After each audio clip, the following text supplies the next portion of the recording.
You cannot continue in this society isolated from the deen of Allah subhanahu wa ta'ala. It is to your detriment. It will be to your detriment. Ask those who have children who are older, where are their children? And they will tell you, just listen to them. Those of them who sent their children to state schools, sent their children to these secular universities. Ask them, where are your children? Those who sent their children to the street rather than sending them to the durus.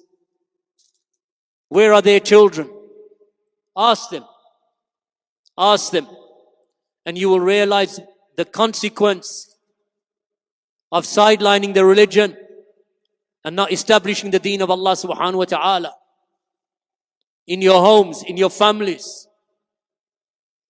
We are living in a society where people have more friends through their phones than they have in real life. You do not even know who the companions or the friendships that your children have struck up online. You don't know, because all of this is how this society works today. It is not like a quarter of a century ago, 25 years ago, or 30 years ago, when all of friendships were physical persons. Now friendships are on mobile devices. People, they just want praise.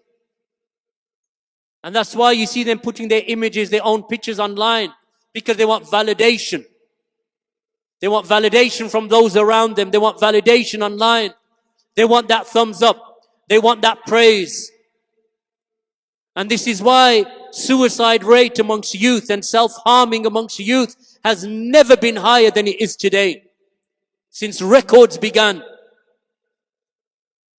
Because if they don't get validation through these imaginary friends or these friends that are living on their phones, and they don't get validation, and they don't get praise, and they're not told how good they look and how handsome they are, that they feel disheartened and they get depressed, and then it builds and it builds. And this is why suicide rates amongst youth are so high, because we haven't, and our communities and our Muslim brothers and sisters haven't cultivated their children sufficiently in the durus ilmiya, in the knowledge-based circles. They are not studying Salatul Usul. You haven't taught them the three fundamental principles of Islam. You haven't taught them Kitab, because you can't teach them, because you can't give what you don't have. But you don't bring them to the durus to sit with someone who can teach them. They don't know the names and attributes of Allah. They don't know about the qadr of Allah. They don't know how Allah subhanahu wa ta'ala shares the rizq amongst the people and divides it. Because you haven't paid attention. And when you do wake up, it's too late. Because now your child is 14 and 15 and he and she don't want to listen to you. They don't want to listen to you. Because there's a louder voice in their ear, and it's louder than mom and dad. And that is the voice of society. The voice of the establishment. The voice of social media. Why do you think they take pictures of themselves? A person who takes a picture of themselves and then puts it on his social media or on her social media and then replaces it every week, they're looking for validation every week. And if they don't get it, they get depressed. These are people who love themselves, who want to love themselves. And in fact, they love themselves. The Deen teaches us to have humility and humbleness.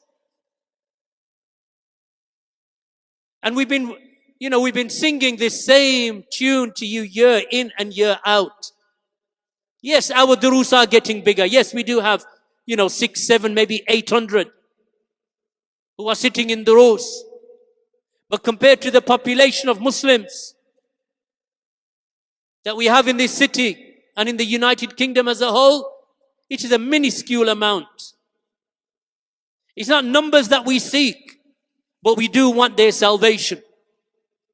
It's not that we want to increase our numbers. By increasing our numbers, somehow, we're all going to get richer. No. Because you don't. Someone listening to your dars doesn't give you wealth except for the wealth of the akhirah. But these duroos, they are good for the people. They are good for society. They are good for the community. They are good for families.